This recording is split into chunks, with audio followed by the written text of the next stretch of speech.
আপনার ঘরে থাকা সাধারণ কিছু জিনিসই আপনার দৈনন্দিন সমস্যার সমাধান করতে পারে। জানলে অবাক হবেন এই জিনিসগুলো কতটা কার্যকর। আজকের এই 1 মিনিটের ভিডিওতে আমরা দেখাবো ঘরের 5টি সাধারণ জিনিসের চমকপ্রদ ব্যবহার। পেঁয়াজের খোসা ফেলে না দিয়ে গাছের সার হিসেবে ব্যবহার করুন। এতে মাটি হবে আরও উর্বর এবং গাছ হবে সবুজ ও সতেজ। লেবুর খোসা ঘরের দুর্গন্ধ দূর করতে পারে। শুধু কিছু খোসা পানিতে ফুটিয়ে ঘরের কোণায় রাখুন, দেখবেন বাতাস সতেজ হয়ে গেছে।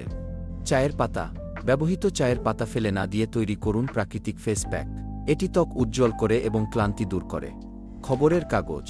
পুরানো খবরের কাগজ দিয়ে কাঁচ পরিষ্কার করুন। এতে স্প্রে ক্লিনারের দরকার হবে না, আর কাঁচ হবে ঝকঝকে। সাদা ভিনেগার, রান্নাঘরের তেলের দাগ পরিষ্কারে সাদা ভিনেগার অসাধারণ। শুধু কাপড়ে একটু ভিনেগার নিয়ে মুছুন, দেখবেন দাগ উধাও। আপনার কোন টিপসটি সবচেয়ে বেশি পছন্দ হলো কমেন্টে জানান।